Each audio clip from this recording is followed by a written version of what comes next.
Hey, marketing friends, welcome to Coffee and Conversions, episode number 15. As always, you got Myles over there, you got Daniel over here. So Myles, I am super excited to learn today. I know you got a great topic. Let's hear about it. Yeah, for sure. I actually got so excited about this one that I created a PowerPoint slide. So I'm excited for Ooh, you guys to see this.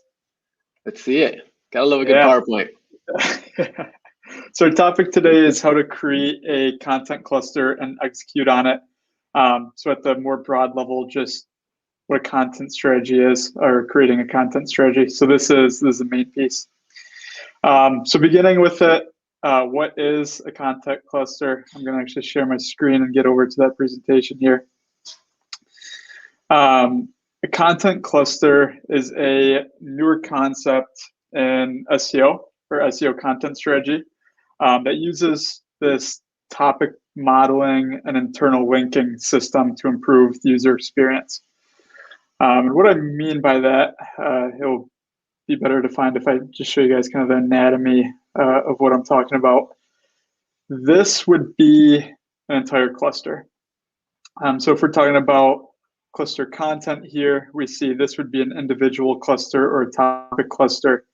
And then we have our pillar content that links out to supporting cluster content. So these little ones can be blogs. This big one can be something like an ebook or a webinar, or anything like that. So far, does that make sense, Dan?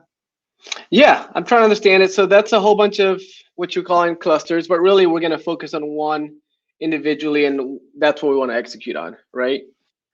Exactly. And that Okay. will be getting into the strategy in a little bit here, but I first wanted to make sure we all understood what this cluster is because it's pretty easy to get lost in the nomenclature.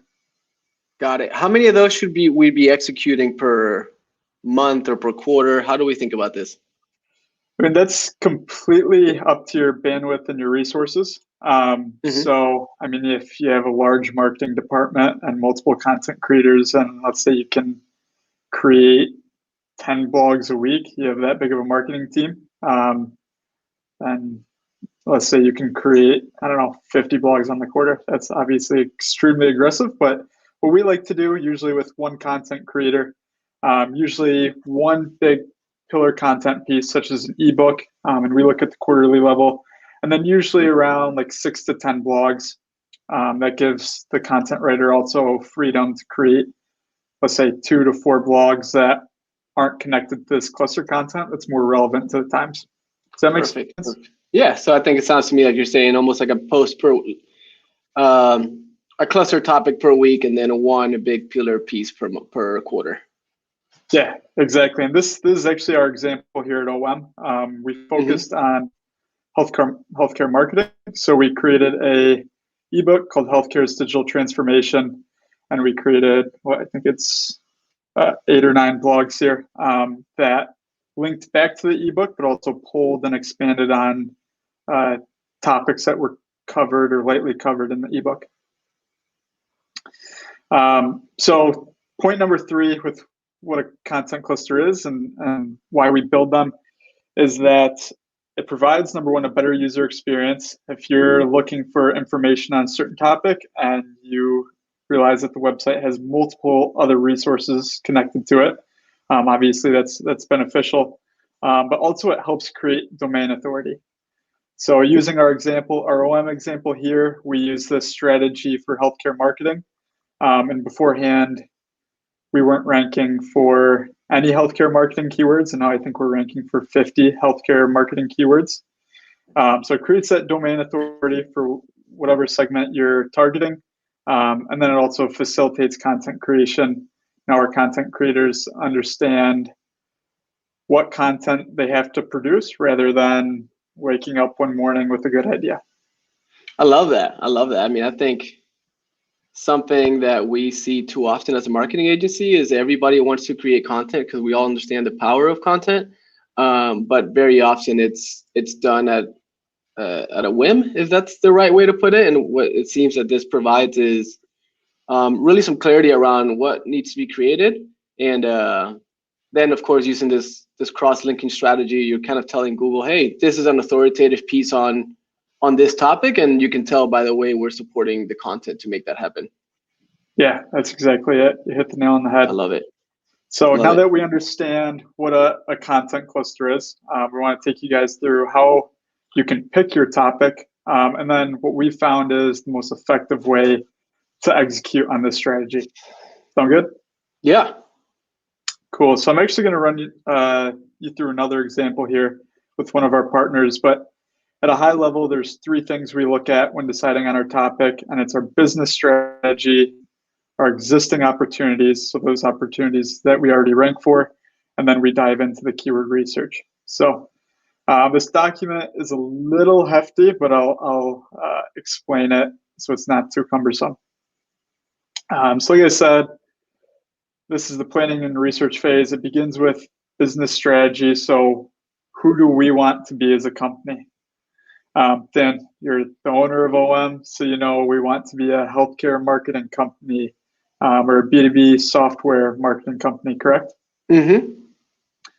Perfect. So then once we understand what we want to be, then we look at our existing opportunities that we currently rank for. And then we work with our partners marketing team and figure out which topic that they want to act on first based off of the strategy, the existing opportunities, and then we go through the keyword research and see kind of what's the low-hanging fruit or what we're going to see best success. So based off those three keys to picking your topic, that's what we use. Any questions on this, Dan?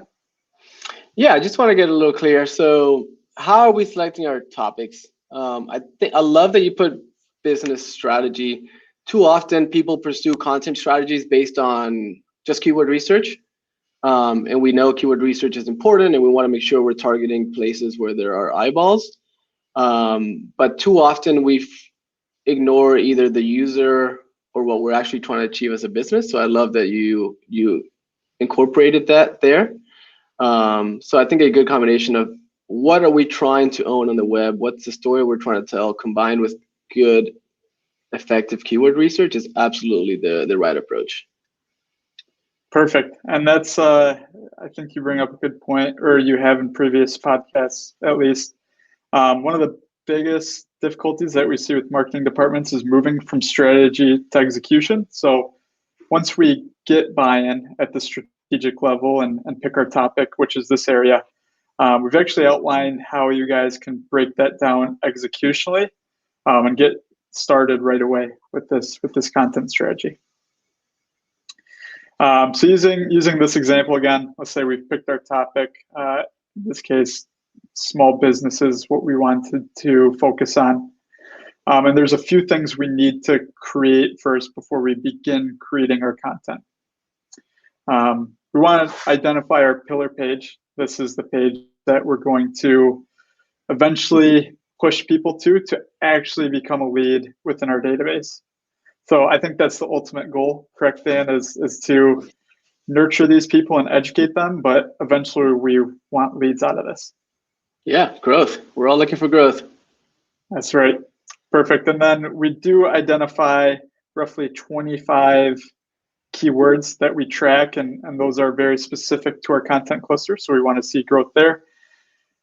And then we define our pillar content and our cluster content. Like I said, pillar content, these are ebooks, guides, webinars.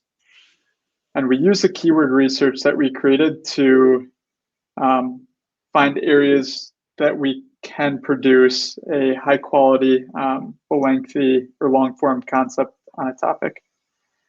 Does that make sense so far? Yeah, let me just simplify it to make sure that I'm understanding properly. You went through that research, you did your keyword research, and you decided that the 2021 small business checklist for better customer service is going to be your pillar content. Is that right? That's exactly it. Awesome. I'm tracking. Perfect. And then from there, based off the points that we made in this ebook, we decided to pull out those points and create blogs around them. So all these blogs link back to this ebook. They're related to the ebook, but we take a funneled approach. So from tofu to mofu to bofu, and you guys will see these tofu blogs are not necessarily going to drive business or very related to our product or service, but the both food blogs are.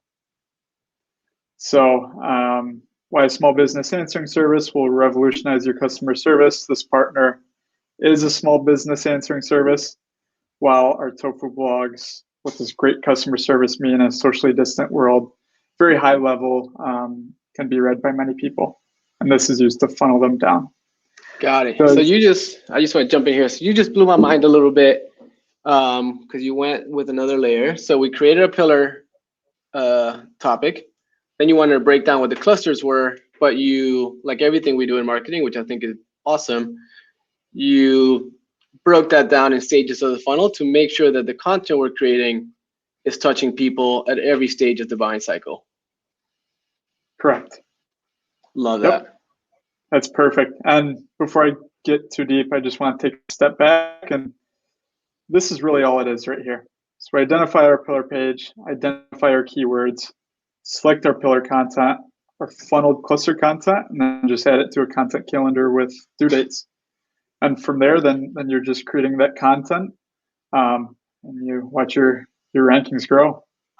I love that. I love that. Something that really sticks to me here is, we've struggled a lot with executing content strategies. Content can become such a big component of your marketing plan. It seemed like you broke it down in a way where we can plan it and execute on it pretty easily as long as we have a good content calendar and the ability to write. Yeah, exactly. And in conclusion, just keep it simple. We want to make sure we're executing on the things that we're comfortable and have the bandwidth. Keep it simple. Rule number one. Like always, guys, if you have any questions or need support on content clusters or topic clusters or keyword research, myself and Myles monitor this closely. So leave a comment below, above, wherever it exists. And we're here to support you guys. Awesome. Thanks, Dan. Bye.